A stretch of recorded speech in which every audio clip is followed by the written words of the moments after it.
नमस्कार दोस्तों, स्वागत है आपका 69,000 शिक्षक भर्ती परीक्षा के अपडेट न्यूज में। कड़ाके की ठंड में धरने पर फिर बैठे शिक्षक अभ्यर्थी। आपको बता दें कि स्कूल शिक्षा महानिदेशक ने प्रक्रिया होने का आश्वासन दिया था। 69,000 शिक्षक भर्ती संशोधन मामला क्या है कि कड़ाके की ठंड में शिक्षक अभ्यर्थी निषादगंज स्थित जीआईसी ग्राउंड में गुरुवार को फिर धरने पर बैठ गए हैं। कारण महानिदेशक ने जो आश्वासन दिया था उस आश्वासन का भी समय अवधि बीत चुका है, लेकिन अभी इनके बारे में निर्णय नहीं किया गया। वहीं सुप्रीम कोर्ट में एमआरसी केस डिसमिस हो गया है। डीएम ने परिषदीय स्कूलों का जाना हाल। 69,000 शिक्षक भर्ती का एमआरसी केस जो सुप्रीम कोर्ट में था वो खारिज हो चुका है। वहीं नियुक्ति के बाद निरीक्षण के दौरान विद्यालय से गायब मिले शिक्षक, रोका गया वेतन, लापरवाही, बीएसए के निरीक्षक में खाली मिला पूर्व माध्यमिक विद्यालय मस्तीपुर। शिक्षिकाओं से लेकर कर्मचारी तक सब गायब मिले। और डीएलएड 2019 में 95,000 पास और 71,000 फेल। वहीं यूपी ट्रिपल एससी द्वारा नौकरी के लिए आवेदन हेतु 30 साल का जो मॉडल तैयार किया गया है उसका विरोध भी शुरू है। नौकरी के आवेदन हेतु सीमा जो थी उम्र सीमा 30 साल, जिसमें 5 साल संविदा आउटसोर्सिंग के जरिए भर्ती होगी, 50 साल पे जबरियन रिटायरमेंट। तो उस पर लोग कह रहे हैं कि जब भर्ती ही टाइम नहीं हो रहा है तो आखिर समय सीमा निर्धारित करने का क्या फायदा है। 69,000 शिक्षक भर्ती परीक्षा, 22,000 पदों को 69,000 शिक्षक भर्ती में जोड़ने की मांग को लेकर अभ्यर्थियों ने बुलंद की अपनी आवाज, लगातार प्रदर्शन जारी किया है। वहीं एमआरसी टीम की बात करें तो उन्होंने अपडेट कह दिया है कि सुप्रीम कोर्ट से केस डिसमिस होने पर हाईकोर्ट में बने याचियों पर कोई प्रभाव नहीं पड़ेगा। बार बार कॉल करके एमआरसी से परेशान न करें, ये कहा गया है टीम के द्वारा। आपको बता दें सुप्रीम कोर्ट से ये केस खारिज हो चुका है। तो कड़ाके की ठंड में शिक्षक अभ्यर्थी निषादगंज स्थित जीआईसी ग्राउंड में गुरुवार को फिर धरने पर बैठ गए हैं। स्कूल शिक्षा महानिदेशक की ओर से जो आश्वासन दिया गया था उसकी भी समयावधि पूरी हो चुकी है।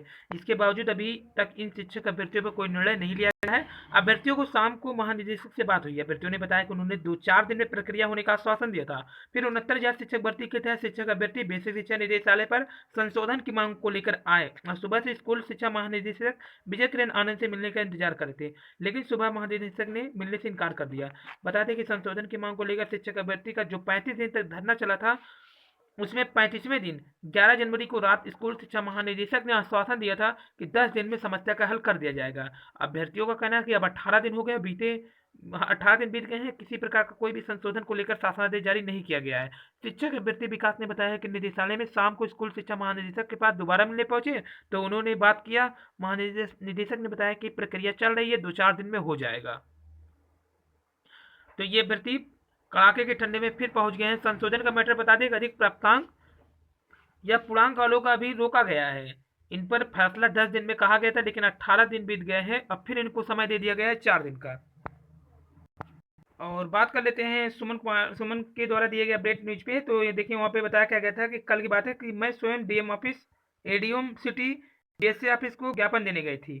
वहाँ डीएम सर ने ज्ञापन लिया और ध्यान से बात को भी सुना, फिर उन्होंने तुरंत फैक्स करने का आदेश दिया। फिर मैं एडीएम सिटी के यहाँ गई। वो जनता की समस्या सुन रहे थे। मैंने भी अपनी समस्या को उनके सामने रखा। उन्होंने कहा हाँ जानता हूँ, 69,000 भर्ती को जो भी चल रहा है, मेरी बात को सुना और बाबू को तुरंत आदेश दिए और कहा कि निश्चित रहिए आपकी बात शासन तक पहुंच जाएगी। फिर बीएससी ऑफिस गई। राकेश सिंह सर मीटिंग में थे। मैंने वहाँ के जगन्नाथ बाबू को दिया जो 69,000 भर्ती के इंचार्ज है। उन्होंने एक बात कही कि सीट अगर खाली है तो सरकार को लिस्ट जारी करनी चाहिए और करेगी भी, प्रयास जारी रखिए। एक बात और कहा कि मुख्यमंत्री के नाम से रजिस्ट्री करिए, वहाँ बात डायरेक्ट पहुंचेगी और अगली चेंज सूची जरूर जारी होगी। मेरा सबसे निवेदन है कि कुछ दिन और मेहनत कर दीजिए, अगली सूची 100% आ जाएगी। सभी भाई बहनों से निवेदन है कि आप इस कार्य में पूरा सहयोग करिए। कोई नहीं है साथ तो स्वयं अकेले जाइए, ये भी कहा उन्होंने।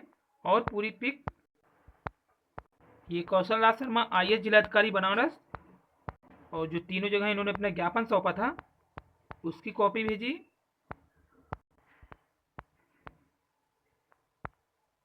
फिर जिलाधिकारी के बाद यहाँ पर भी गए ज्ञापन सौंपने।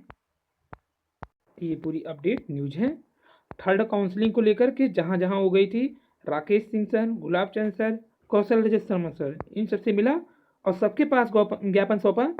और उन्होंने ये भी कहा है कि आप डायरेक्ट रजिस्ट्री करिए मुख्यमंत्री जी को, आपकी बात सीधे पहुंचेगी। फिलहाल इन लोगों ने अपना ज्ञापन जो दिया था इन्होंने उसको पहुंचा दिया है।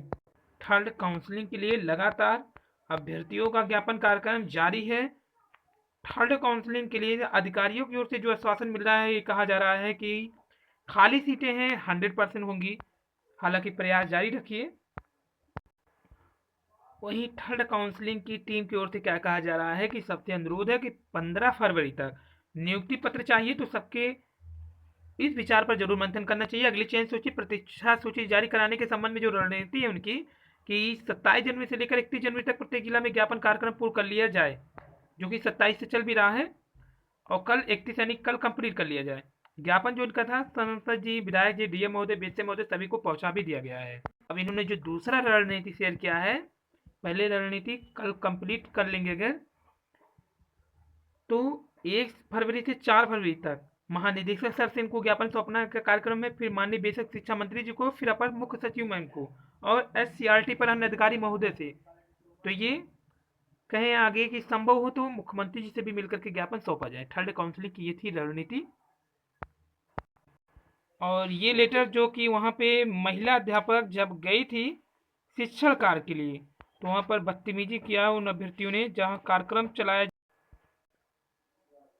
मोहल्ला टीचिंग के दौरान 2 व्यक्ति थे जिन्होंने क्या किया कि उनके कान की बाली और पैसे छीन के भाग गए और उनके साथ अभद्रता किया।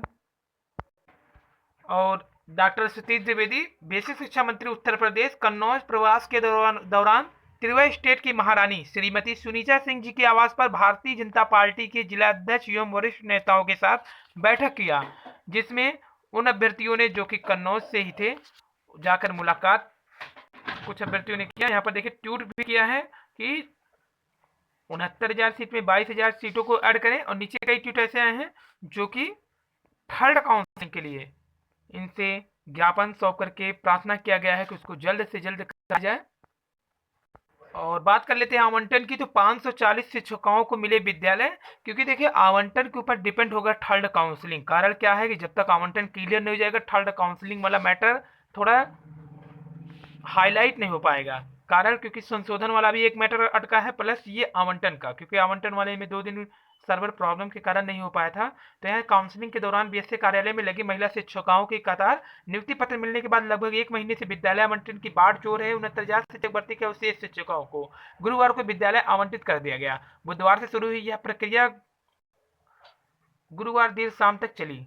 बुधवार से शुरू जो प्रक्रिया हुई थी वो गुरुवार तक चली, जिसके बाद 540 महिला शिक्षिकाओं को विद्यालय आवंटित किए गए। इस दौरान पंतनगर जिला स्थित बेसिक शिक्षा अधिकारी कार्यालय पर भारी हंगामाघमी रही। पहले दिन 300 दिव्यांग व महिलाओं शिक्षिकाओं को विद्यालय आवंटित हुआ। गुरुवार को भी प्रक्रिया जारी रही। महिलाओं व दिव्यांग ने सुगम विद्यालय को प्राथमिकता देते हुए विद्यालय का विकल्प दिया। इस दौरान जिलाधिकारी द्वारा नामित मजिस्ट्रेट वीर बहादुर यादव, जिला बेसिक शिक्षा अधिकारी डॉक्टर इंद्रजीत आदि उपस्थित रहे।